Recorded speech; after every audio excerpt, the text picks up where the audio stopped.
Welcome back to the Paddle and Fin Podcast Network.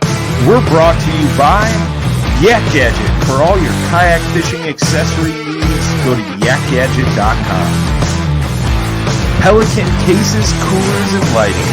Go to pelican.com. The 153 Bait Company. For all your hard and soft bait needs, go to the153anglers.com. Now let's get this show started. Hi everyone, welcome back to the Mindset Podcast. I'm your host, Chris Slifka. And before we get into today's guest, I wanted to make a few announcements. First, you gotta sign up for the fantasy fishing on the Paddle and Fin Network. I know I still gotta sign up. I missed the first event. I need to get in before this Lake Fork event starts. And then also, we'll be down on April 1st, 2nd, and 3rd. I believe the tournament's 2nd and 3rd at Dale Hollow at Eastport Marina. So we'll be down there. Entry is $80. If you get in before March 1st, you get free primitive camping. And yeah, I believe we checked all the boxes there. And we're going to bring in our guest, Brian Schiller, who was just down at Kissimmee. How you doing, Brian? What up, brother? How you doing, man? I'm doing good. So, like I was telling everybody, you were just down at Kissimmee at a hard tournament. You know, you went down there to escape the tundra, and it kind of followed you down there. I'm blaming it on the Northeast guys. Like, Yeah. they had way worse weather coming down there than I did. So, yeah, it did kind of follow down there. Some heavy winds. You know, what was it? I think the news said it was like that weekend was the coldest it had been in Florida in 4 or 5 years now or something. So, yeah, definitely wasn't ideal conditions. Yeah, I get that. I heard a couple. I heard you on the OG show before you guys. It was like probably around practice time, I would say. And then I heard you on the fantasy fishing podcast that you and Dan do afterwards. Yeah. And before, you guys weren't even thinking about fishing the tournament because of the weather. Yeah, that was why we were down there, like, because I was bunked up with Jimmy Skinner, and you know, we did the OG show live from down there, and Jay was back at home, and you know, it was like, man, do we like bail on this and like go down south and see our man Nicholas Beltran and go try catching some peacocks or something like that, like. You know, but I had committed, you know, like this is this year KBF brought the Pro Tour back. So, you know, one thing I wanted to do if they brought it back was fish a couple of the events, kind of see how it goes. And, you know, I had talked about it on previous podcasts, like Chicago Fishing Show usually overlaps that Kissimmee event. So, this year Chicago Fishing Show got canceled, so I was like, let's go, you know, because if not, I'd be heading to Fork right now. Like, that was my plan originally, was to, you know, go to Lake Fork, fish the bass event. I was going to kind of focus on bass events, but you know, I was like, you know, 10 Invitational, I'm eligible to fish that, so why not just go to Kissimmee? I mean, who doesn't want to fish Florida in January when you're from, you know, the frozen north? And so I you know, just decided to, you know, go ahead, go for it. And unfortunately the weather didn't participate. Yeah, I mean, that hurts though, to go down there knowing it's normally 70 to 80 degrees on average, and then have that. Well, and that's the thing, right? Like, they had a cold snap come through the week before, and then it warmed up, and it was like some mid 70s, you know, high 60s, like pre-fishing, I got down there Wednesday afternoon. I got there at noon Wednesday, and I think it got up to like 68, 69 degrees then. Thursday, Friday got up in like right around 70, and then bam, tournament day, temperature drops, and I think it was like mid 30s, but the wind was the big crucial factor for day one was 20 to 25 mile an hour winds with up to 40 mile an hour gust, which can get pretty nautical if you're out on the main lake. So Yeah.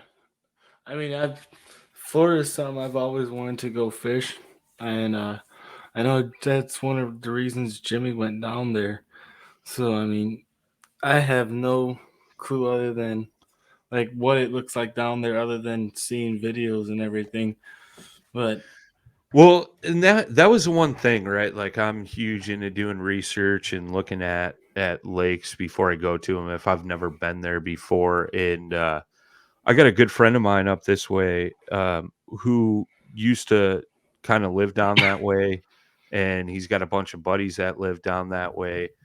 And I said, what should I be looking for? And he said, I'll tell you right now, the biggest problem with the Kissimmee chain is everything looks good. And like I was like, yeah, okay, like I get that. And then like I got there and I was like, everything looks good, like everything. Like yeah, so I feel like it was really hard, like because you'd have to fish through areas to see if there was any fish there. I mean, like you're talking like lily pads, Kissimmee grass, reeds, like combination of all the above or isolated, lily pad patches or isolated Kissimmee grass patches. Like there was rock, there was timber, brush in the water, and like you'd have to fish through all that stuff, and like you'd fish all that stuff, wouldn't find a fish, and then you go to a different area and fish the same stuff and you would find fish. So it was like really weird. yeah. I mean, I feel like Florida and California are very similar in that aspect of like at least they're the lakes that are talked about.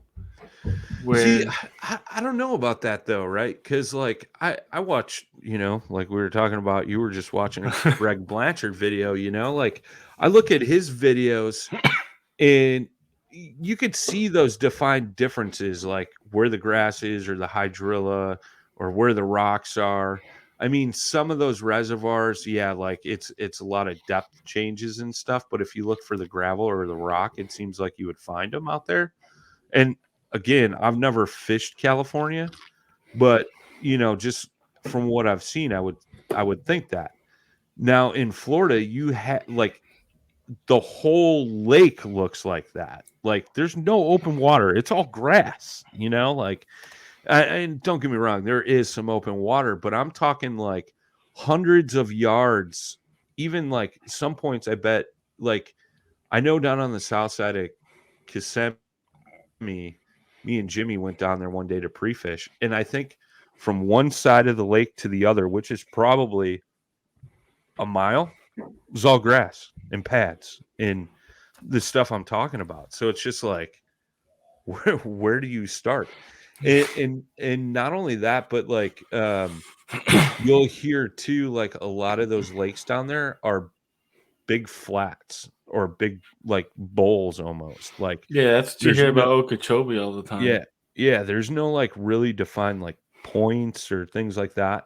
Like there is some of that on Kissimmee, and there was one spot I had eyed on the map, but there was no close ramp to get there. Like it, and if I would have went there tournament day, I'd probably be swimming in the middle of Kissimmee right now. Like because I would have had to roll through some of that stuff. But the closest ramp I think was like 3 miles, 4 miles from that spot I wanted to look at, where it was a point. There was some transition that was like shallow water, close to deep water, a lot of grass, and like that's a lot of the stuff that they tell you to look for. But it's tough, man. Like you get out there and you're just like, you got to just start pitching through this grass and these mats, and just try to find where schools of fish are huddled up at. Yeah. Well, it's how long has it been since your last tournament? Like Oh official. shit. Well, I mean, last year I did like jump into the team tournament at that Paddle and Fin hosted down at Dale Hollow, but I was just fun fishing and participating to just donate money and drive up, the prize pool for the other folks fishing. I mean, like serious tournament where I like really took it serious was, geez, it was probably like 2019. No, I think I fished one in 2020. One of the Wisconsin clubs. I think I fished a tournament up on Fox Lake, and I think that was in 2020. So I'm pretty sure COVID was going down then. So that was probably the last like serious tournament I did. And I think I took like, I think it was like seventh or eighth out of like 38 guys or something like that. Yeah. How did it feel to be back? Well, pre-fishing wise, I Uh, mean, I don't know, man. Like, it's funny. Like, me and Jimmy had a lot of conversations about it. Like, um, I was trying to treat it as I'm just down here to have fun and fish. Whereas before, I was like, back in the day, I used to be just like super laser focused on like, just, oh, I got to win. I got to get angler or AOI points and stuff like that. And I've talked about this on the podcast. And I think I even mentioned this on the last show I did with you. Like, mhm. that really mentally messed with me, and it made fishing not fun. It made me stop fishing and focused on those other things. And to me, that's not what it's all about. You know what I mean? So I went down there with the mindset that, like, I'm just going to go down here, have fun. If I get a good finish, great. If not, oh well. I got to come down and fish open water in January, while at home is a frozen tundra. So I kind of had a more relaxed approach to it. Like, you know, that day one when the winds were ridiculous and like I thought my spot would be predicted or protected from like what they were predicting the winds would be, but they were more out of the like northeast rather than the northwest. So it blew my spot out. And basically I was like pre-fishing during the tournament, which I had fished some of these areas that I ended up fishing during the tournament. And, I caught one fish and, at the end of the day, I was like, oh, well, like I caught a fish. And when I went, me and Jimmy were like looking at the standings, like, and saw like half the field zeroed, only like 24, 25 limits or whatever it was, man. Because I don't know if that was the official, but when we looked at it, it was like 24 or 25 limits were caught. And I was just like, well, I guess I did okay for catching a fish, like a lot of people had to retreat from those spots they had, not only in like the areas I was fishing, like, but other areas across the chain. And I know one of my Yak Gadget teammates, Michael Daughtry, was down there, and he's like, looks like you had a rough day too, sent me a message. And I was like, yeah, it wasn't great, like, was what it was. And one of my new canoe teammates, Buzz Byerline, like he's from Florida, and I saw him. We went up and pre-fished on Lake Gentry the one day before the day before the tournament, and I saw him at the ramp, and I'm like, "How are you doing? Are you catching him?" And he's like, "I still can't figure it out up here. Like, I don't get it." He's from a little further South Florida, but he's like, "I'm struggling too, man. Like, I don't know." And that was a consensus in Kissimmee, on social media, all that stuff. Like, you were seeing that. Like, it wasn't just us that was struggling. It was everybody as a whole. There were some guys that were on them. Some guys just have the magical touch, like Guillermo Gonzalez flies in, didn't even plan to fish the tournament, gets on a stand-up paddleboard and smokes us all.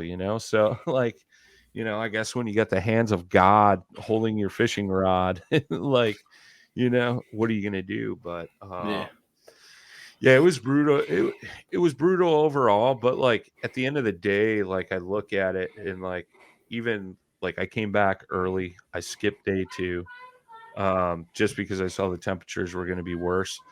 And like me and Jimmy were talking after day one. And I'm like, do I really want to do this again tomorrow? Like it's going to be even colder. It's going to be even worse. Everybody knows usually with those cold temps, like Florida fish typically shut down.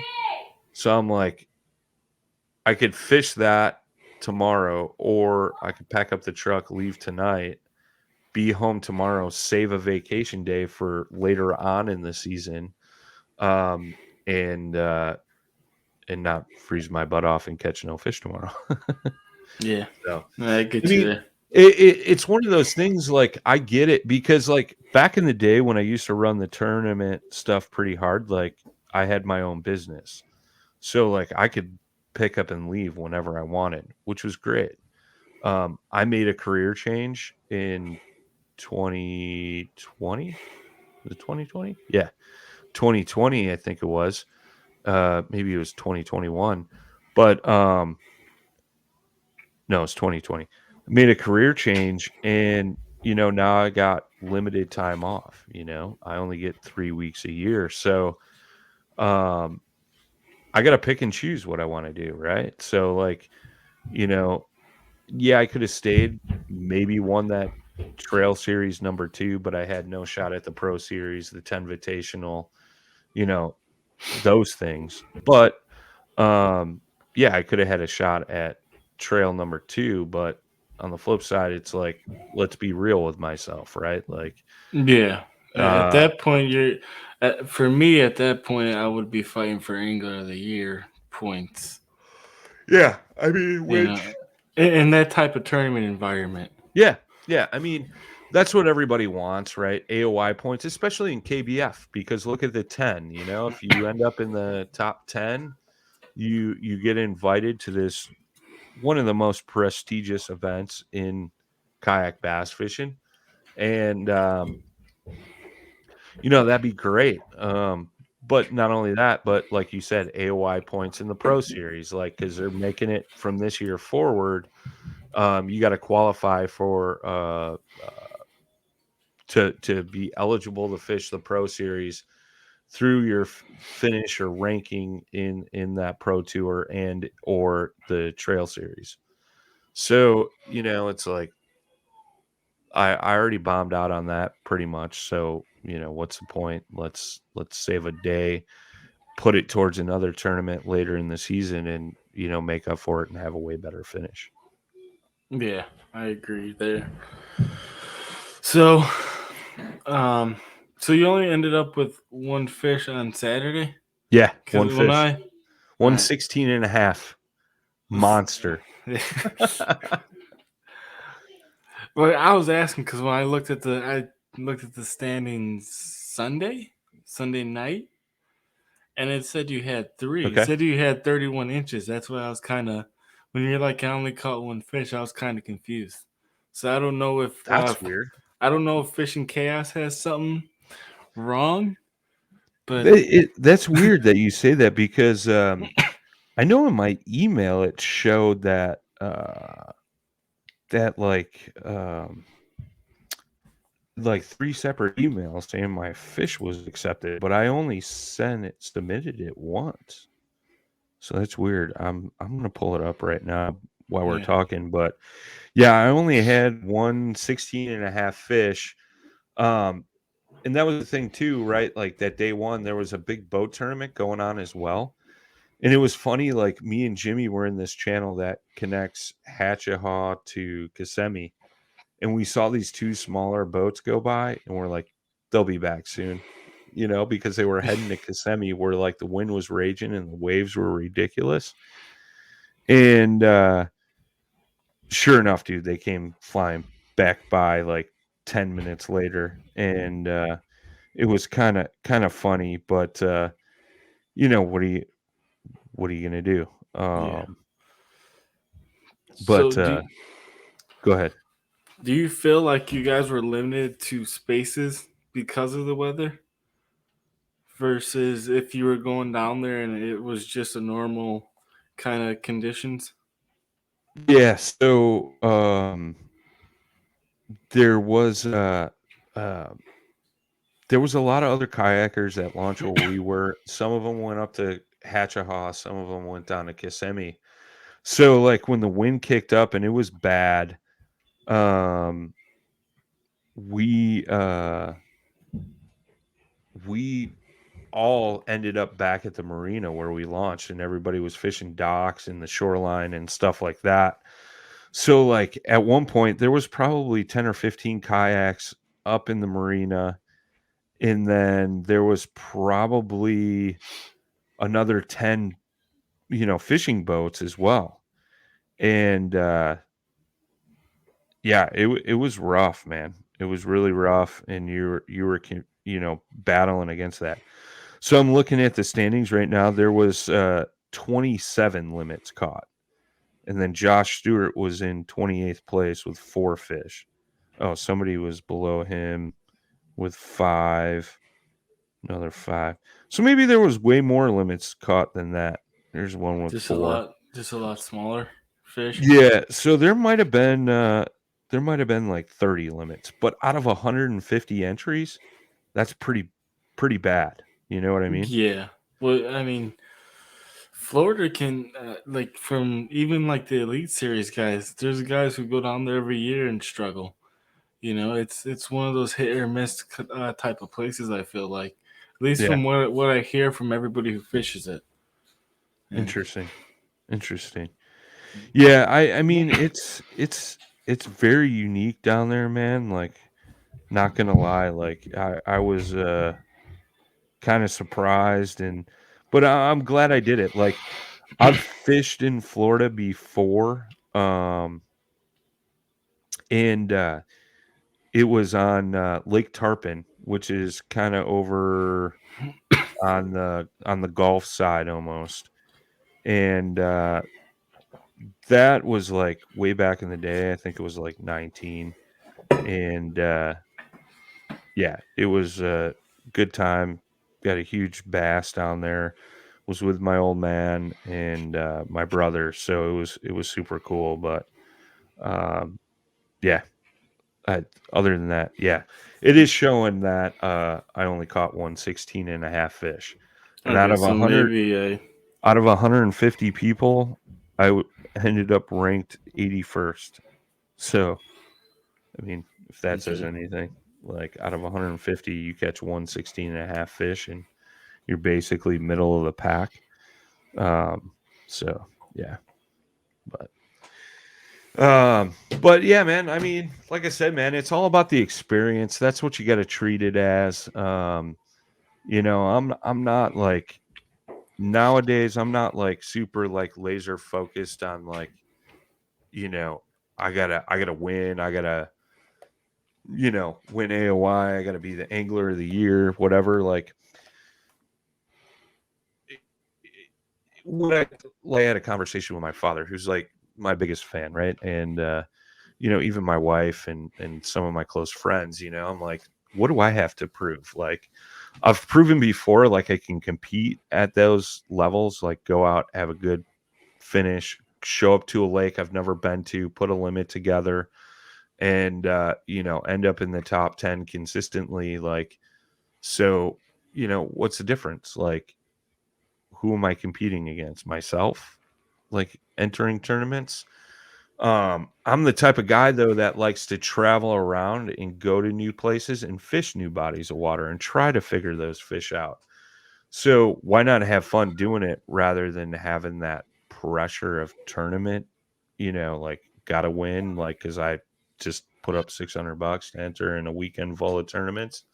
You know what I mean? So I don't know, man. Like, it's something I like to do for fun. And like when me and Jimmy talked at the beginning of the year, like about fishing some tournaments, like let's do like 1 or 2 KBFs, 1 or 2 bass, maybe some All-American kayak series. Well, that's the And one I'm looking into this year. yeah, I mean, you know I'd love to Mm. fish a Hobie event, but like I said, like I, I like my I'm a motor. fat lazy guy, and I like to use motors. Like, I do too. sorry, Hobie. Like it, and it sucks because like what AJ does and the whole Hobie event, man, it's amazing. And they put together a really great trail and series, but unfortunately, like it doesn't follow my guidelines. So whatever, it is what it is. So but we kind of looked at that like let's go fish all these, man, and then like Jimmy does a reel down, which is tournament focused. So now like he can be like, yeah, I fished an All American and I know all about it, man. Those guys run a great event. Like this is why I like it. Blah blah blah blah. Same thing with KBF or going and fishing a Hobie event. Like they're all different and unique in their own aspects, and I don't think anyone's better than the other. I think they all do a great job. You know what I mean? Yeah, I Um, think it's personal preference and like yeah, like I'm looking more into the All American this year just because it's closer. sure, sure. You know. Well, and that's the thing too, right? Like I've talked about it on my show. Like the Midwest got fucked this year. You know what I Yeah, mean? because I Like, wanted to do. I was trying to make my schedule to fish just all the bass events okay, this yeah, yeah. year, and None of them are close. none of them are close. I have to drive at least 10 to 15 hours every Yep. single one of them. Yeah. And there's a couple weddings I have this year that I have to go to that also drop on some of their dates. So it's like there was too much conflict with it. Yeah, it is what it is, man. It's You know what I mean? Because it's like the elite guys. I understand you could drive 15 hours, but you have a chance at 100 grand. We only have a chance at a couple thousand if we're lucky. yeah, You know? yeah. Yeah, and that's the thing though, right? Like, talking about all the different trails, like you look at some of the best anglers in the kayak fishing game, they fish all of them. Like Yeah, you will see a guy or a gal here or there that will only fish bass or only fish Hobie or only fish KBF. But like for the most part, everybody fishes all of them if they're going to a lake that they like or a lake that they would like to fish, or all the above. So I mean, like I said, man, they all have their highs and their lows, their perks, their downfalls. Like, um, I mean, I had no qualms or issues with the way the KBF event went this past weekend, and uh, you know, back in 2019, I kind of had a sour taste in my mouth about KBF over the way that people were qualified for some of the championships. Um, Which it seems like some of that has changed. But now like I'm not focused on that stuff, so I really don't care how they do it, I'm just there to show up, fish, have fun, talk to people like I said earlier, like I saw a couple of my other like sponsorship teammates and things like that. Like, me, dude. I love talking to people and that's what it's all about for me is just getting out there mingling and shooting the breeze with some like-minded folks and just having a good time, But um, yeah, I mean, that stuff going into it, so like I really can't be mad about it, right? Like yeah, it's laid out and it's in plain sight. Whereas I think a lot of people don't read into that stuff, right? And I was one of those people. I would back in the end of 2019, I was kind of vocal about it on the podcast platform. Like, I fished all these events, and there was a guy that fished one event close to his house, did well. So, therefore, he qualified for the championship. Whereas yeah, I spent all this time, money, and energy to fish all these events. And uh, now I got to give up some of my money that was held out of those prize pools going up for these championships for a dude that only fished one event. Like I felt kind of robbed. yeah, But on the flip side of that, right? KBF's a business. It's an organization. It's a business. They have to draw crowds. So if that means like they have a lesser qualification to get into their events, so they can go, hey, Joe's fishing company, like, you should sponsor with us because we draw this many anglers to our events. So be it. Like, it's a Yeah, no-brainer. I It's a I business. agree with that. So, and it was in plain English writing, like, this is what it takes to qualify for this event, and this is what it takes to qualify for this event. And like, I saw that. So like, I guess I didn't think about it till I was put in that position. You know what I mean? So I really have nothing I could actually complain about looking back on it. Like, I've become older and wiser and, more realistic to what this whole thing is, right? Yeah, I So mean, there's a lot of people and a lot of different things that do that where it's like in the moment they feel a certain way, and then once they take time and think about it, sure. it's always, oh well, that Well, was supposed to happen, or I mean, like, you look at the national championship through KBF, right? And Chad has been super honest and upfront with that. It's a spectacle event, right? Like, that's why you see so many people qualified to fish that event, right? Um, which is great, dude. That's a great thing for our sport. When you can go, there's an event every year that draws anywhere between 300 and 700 anglers. That's huge, and the prize yeah, pools are huge, right? Um, whereas Hobie TOC, that gets talked about a lot because that's like the best of the best battling it out, and which is pretty true. Like, that's a pretty prestigious event, just yep, like the 10. it is. Like, the 10, you have to do good all year, plus that national championship where you're competing against hundreds of anglers in order to make your way into that 10 house, right? Um, and it's the same thing on the Hobie TOC. You have to fish all year in order to qualify. One thing, like, I've thought about and looking at it, and I again haven't really dove deep into it, but one thing I would have to guess, and it's pretty true, for before the new format for this year, like, because it was your best 3 events, right? Like, Yeah, well, how yeah. many people actually fish 3 events in the Hobie series? Because you would see a lot of people fish 1 or 2, and then that was basically it.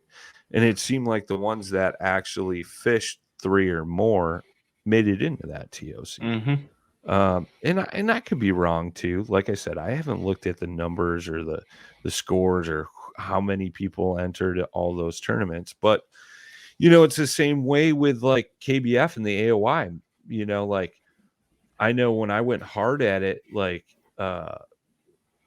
I fished all but one event in the Central Trail division, and ended up great with AOI points and Angler of the Year points overall You throughout the said you nation. almost had Rookie of the Year too, right? I was, Yeah. I mean, I was close. That was the year that uh, Derek Brundle won, and he kind of came out of nowhere. Like, nobody knew who Derek Brundle was. Like, from the rest of the country, they probably knew who he was in the Northeast, but it was like me, Sam Jones, Derek Brundle, and there was a guy from California in that mix. Like, I don't know, I was like 5th or 6th, going towards rookie. Out of the rookies, I was ranked like 5th or 6th, I think. Um, so like, that was close, and then I think I ended up like 36th or 37th overall out of the nation for AOY Okay. points. So like, but I fished a lot of events. And if you scroll through that AOY standings, like, it shows like number of events and the scores that, count or whatever. Like, once you get past 100, a lot of them only fished 1, maybe 2 events, so Yeah, that's it's something to look at and consider in that aspect. Like, if you're going to go at it, go hard, fish as many events as possible, and that's going to give you better chances. And now with Hobie's changes, like, I think it's like, what, 4 out of the 5 events or 5 out of the 6 events count towards your AOI. Yeah, I haven't really looked into the Hobie one. Just I have no intention of fishing it. So Well, I pay attention to this stuff because I'm in the yeah, kayak fishing industry, right? Like, and it's hard not to see it when people you follow on social media talk about it. But that I know they changed the format this year because there was a lot of complaints that it was only 3 out of 5 or 3 out of 6 scores counted towards your AOI. And now they've changed it so you can only miss one event. And then the rest of your scores for the season count towards AOI. It's going to make it a lot tougher. It's going to yeah. make that division line a lot harder to get into. It's And also gonna make it worth it more for the guys who are out there grinding every single exactly, tournament. exactly, the guys that are going from event to event to event. Now, the unfortunate thing of that is like in Hobie's kind of been looked at as like this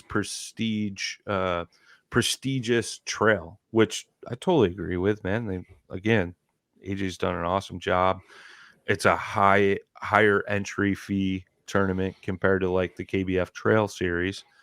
Um, so you really have to have the time and the money to put in to chase that. You know what I mean? To make it into that TOC, to make it that AOY, title. So it's going to make it tough. In what I think it's going to do, it's going to force a lot of anglers to wake up and really look at the bigger picture and be looking at, paid sponsorships. How do I get those? Because like unless they're got some like 6-figure job with endless weeks of vacation, or like in my old position own their own business, with disposable income, like then they can go chase that. You know what I mean? So I think it's going to make it tough. Like people are going to have to decide, like, do I take my family on a vacation this year, or do I go chase down this little kayak fishing dream? Yeah, So it'll be. I'm curious to see how that all plays out this year, man. Because I think some hearts are going to be broken, but on the flip side, I think it's an awesome thing for our sport because it's raising the bar. It's making people make that choice of like, do I have a yeah. shot at doing this? It's also starting to become more of a professional thing versus a weekend angler thing Yeah, for certain tournament totally. trails. Totally agree, man. Yeah, I mean, especially with Bass in the picture now, and Hobie doing what they're doing. KBF has stepped up their game quite a bit as well. So, it's definitely raising the bar for the sport overall. I totally agree with that. Yeah, I mean, you're seeing almost. I mean, there's tons of these bass guys now who are fishing out of kayaks. Yeah, I yeah, seen yeah, just a couple weeks ago, Brandon Polinick yeah. got the Old Town, and talking about how it's different and how it changes his fishing and helps him with his Elite Series tournaments. Yeah, I mean, you've seen that, man. Like Dave Lefebvre won that event Mm-hmm. up on Erie.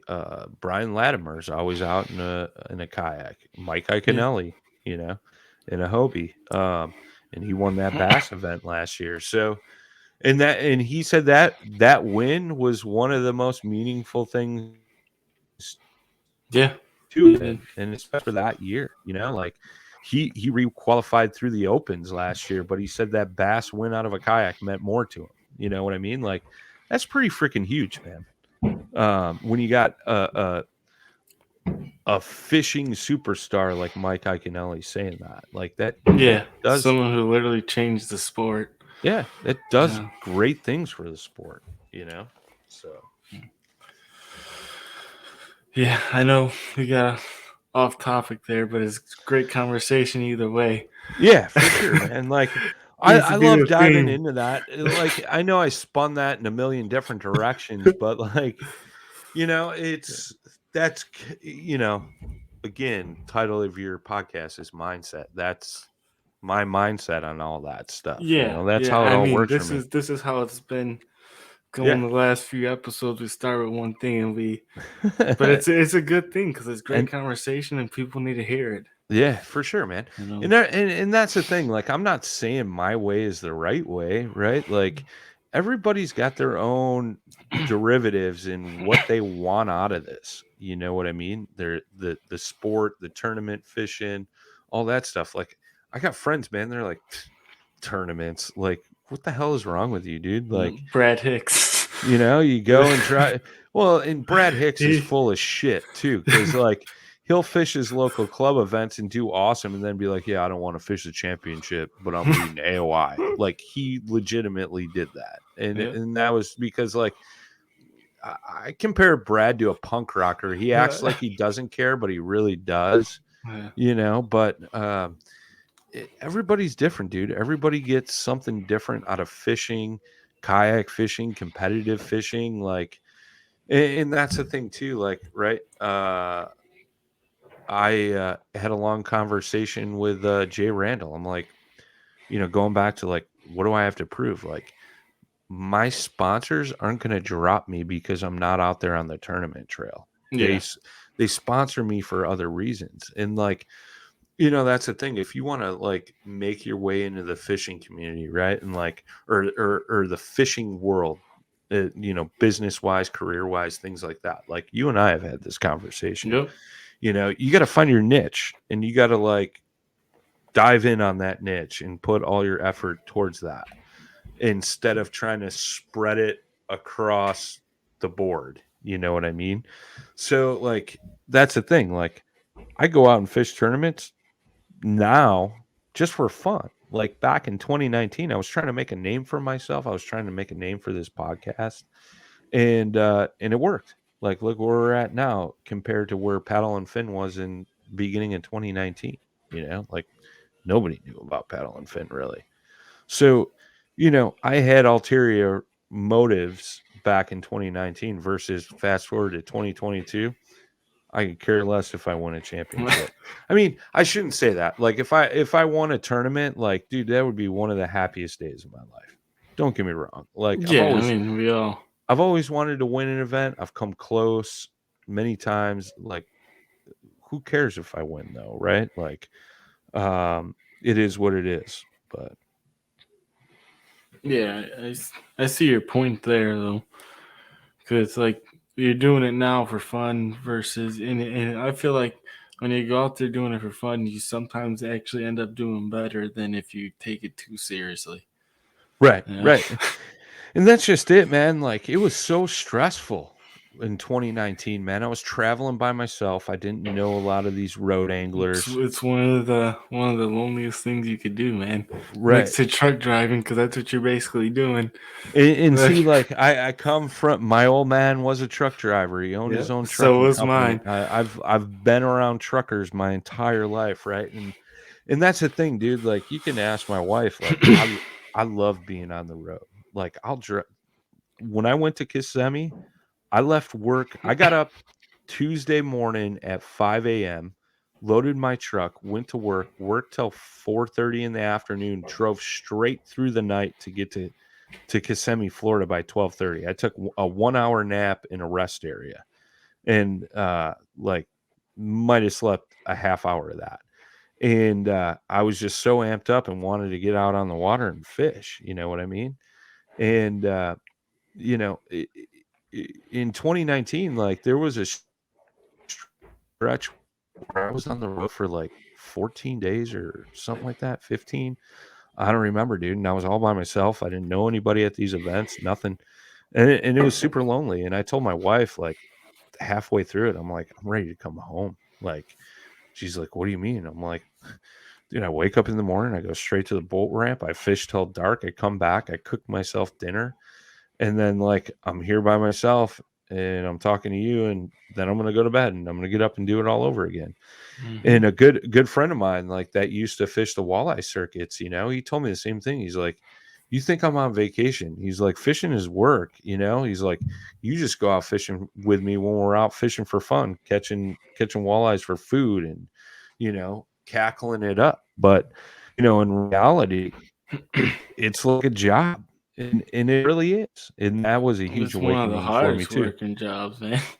Yeah, It's it's like, it's tough, man. Like people are always like to me, like, "Whoa, fishing so hard, ha ha ha," and I'm like, dude, Have you ever gone and grounded out for fucking 6 days straight, like for a tournament? Like, go do it and then come back and tell me it's not work. You know what I mean? Yeah, I know. There's times last year, and I wasn't even out there 6 7 days straight. I'd get there Thursday morning, fish Thursday, Friday, tournament Saturday. By Yeah. Sunday, I didn't want to see the kayak or anything, man. Yeah, exactly, dude. like, you know, But I mean, that's the thing, right? Like, you can't overdo it because then, like, I mean, some people it turns them off and it drives them away from the sport. You know, when they try to dive in too heavy and like they think they know what they're in for, but they're not. And I'm not trying to steer anybody away from tournament fishing. I'm just saying, like, know what you're in for. Know that it's going to be a grind. It's not like going out with your buddy on the water on a Sunday, and fishing all day. mm-hmm, It's when you do that sun up to sundown, 5 days in a row, you feel like you've been thrown down a mountain. You know what I mm-hmm. mean? Yeah, It, I totally agree. thrown down a mountain, not only physically but mentally, right? Because Yeah, you you know definitely. how it is, man. Your brain is constantly like, all right, you're in fine fish mode. All right, I just fished this, so I shouldn't fish this type of stuff, and then I should go check this out, and I got to go check this out. Maybe I need to change this bait or move to this bait or move to this point or do this or do that. Like it's it's all of like you got this lake, that's the big plan, right? And the tournament is the big plan. Now you got to focus that in to a 100th of that size to Oh where yeah, yeah, you're all right. I got to find this type of water, use this type of bait to catch these types of fish. So yeah. I know. I remember it being on that Wisconsin tournament last year. 2 days of practice with one fish, and I didn't know yeah, what to do. it's tough. It's tough, man. Like, Like it, cause I remember talking to you when I came in for check-in that Friday night. You're like, "Are you on him?" I'm like, "No." Like, yeah. But see, like I've had situations like that where I've had a horrible practice and then come tournament day, I kind of put it together, uh, the night before tournament day, and I'm like, all right, well, I did catch a fish or two in these types of areas. Just got to go fish that tomorrow, and it ended up okay. I've had that tournament. I think it was the last like kind of tournament that I took serious was that one in Wisconsin on Fox Lake, and I forget what that club is called. It's like Wisconsin Kayak Club or Midwest Kayak is it Bass Fishing. Midwest Kayak English? Yeah, yeah, yeah. I think that's Yeah, what it is.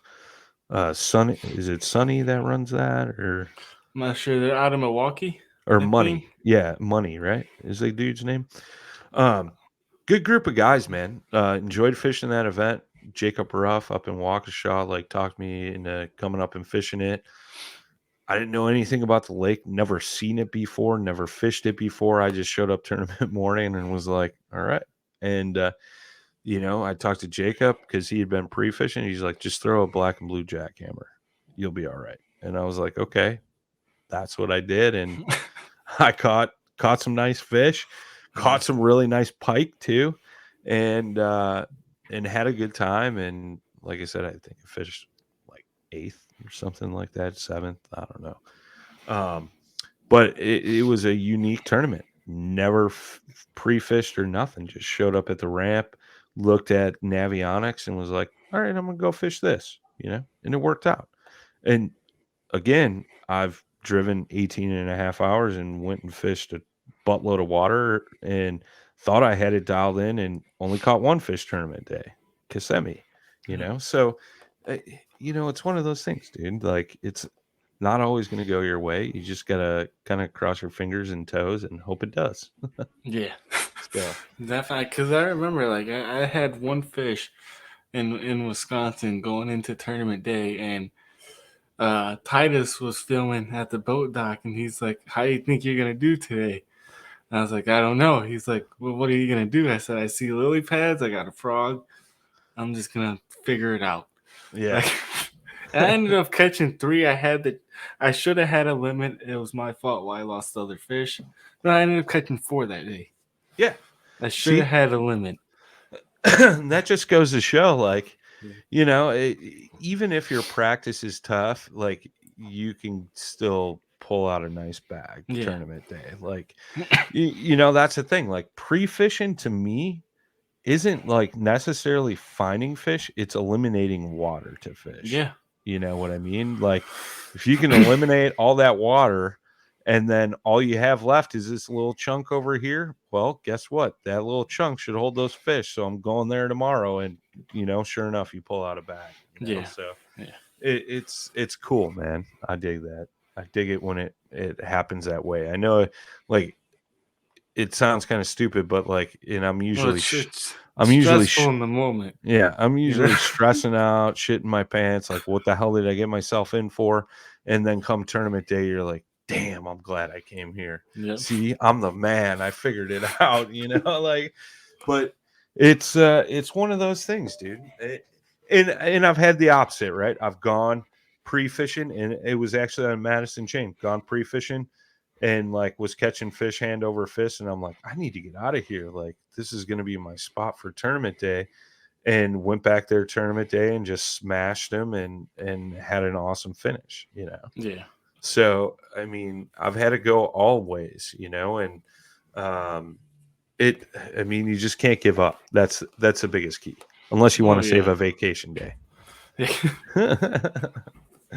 Yeah, But I definitely agree there, man. Like right. that's what I say. I just go, especially on those bad practice days. You gotta go out there and just have fun with it. Yeah, I You mean, know. it's that saying, right? Like a bad day on the water beats a good day at the office, right? You got to Yeah. be grateful for being out there on the water, just enjoying what you love to do. Whereas there was points in time where I used to just stress out about, like, I'm not catching fish. Like, did I lose my touch? Am I a horrible fisherman? Like, no, you can't think that way, man. You just got to go at it. Like Yeah. I said in the last show we did, dude, like, I'm a huge head case, and like that's my biggest problem. Yeah, I feel like for me, like with my very first ever tournament a couple years ago was, I could go out on the kayak or anything, catch a bunch of fish, just having fun. And then when it came to that tournament, I completely lost control. Like I said, I think on the very first Mindset podcast, where I ended up catching 0 because it gets in your head Yeah, that yeah, it's a tournament, it's for money, it's this, it's yeah. that. Your brain shuts down and you forget Yep. how to fish. You're not Yeah. fishing. You're like thinking about, like, well, I need to get my entry fee back, or like, I'm not going to be able to eat. I'm going to be eating ramen all week because I just paid an entry fee to get into this tournament. You know what I mean? Like, I get that for sure. Yeah, it's a totally different viewpoint versus just going out and fun fishing. This Yeah. this is I'm going to throw a question at you because All right. Jimmy and I talked about it like a little bit. What's your favorite, like, lunchtime, like, snack or sandwich you like to have, like, while you're on the road pre-fishing or during the tournament? Well, for me, I don't eat while I'm fishing. Not at all. Like, I well, what if you're maybe pre-fishing and like moving spots? You like making a I sandwich? will. I won't make a sandwich. What I did last year was I would get off the water. I would kind of plan a time like I'm gonna get off at 11:12, go get something to eat, and then get back on the water in a different spot and fish Sure. that. That was for me. But when it came to tournament day, I was kind of just focused. Yeah. And Jimmy was turkey sandwich. I was peanut butter and jelly. yeah, I see. I And would do the peanut butter and jelly. Like Jimmy, that's one what, thing this year. strawberry or grape jelly? That'd probably be strawberry. That's my man. Yeah. That's my man. Because Jimmy was like, dude, what the hell's wrong with you? You've had like 4 peanut butter and jelly sandwiches a day every day. And I'm like, dude, the only time I eat PB and J is when I'm on the road fishing. Mm-hmm. Well, it's inexpensive.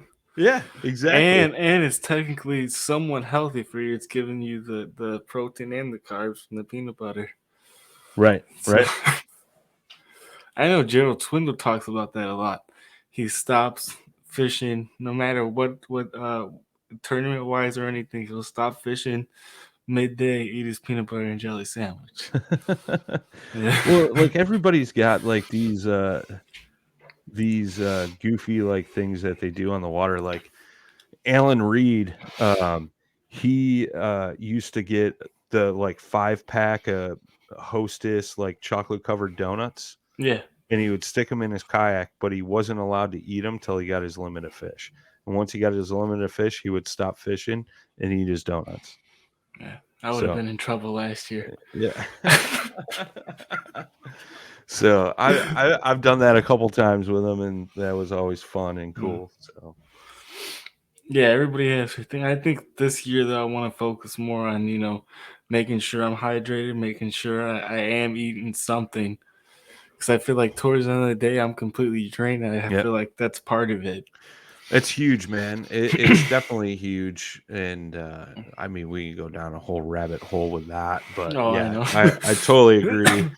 Totally agree. Like I always try to like pack some jerky or something. I always have water on the kayak to drink, and I always probably have 2 thermoses of coffee, which isn't the best thing in the world, but like, it's good to have something to snack on, especially when you're Yeah. doing those all day like pre-fishing runs.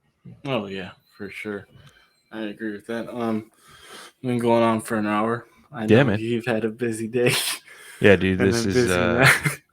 this is podcast number 2 tonight Yeah. and podcast number 4 for the week. Yeah. So, among other So, things, but yeah. yeah.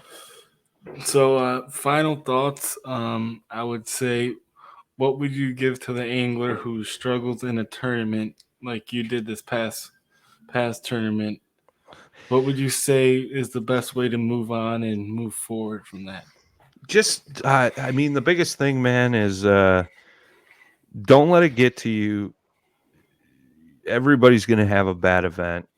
Just look forward to the next one, and reflect back on like what happened at that event. Was it something out of your control? Like, for instance, for me, this past event, like I contribute my failures to the wind, right? Like, so what I should have been focusing on, because we all knew the wind was going to be crazy and the weather was going to be crazy, I should have found more protected spots during pre-fishing to fish during the tournament. I think is one thing, right?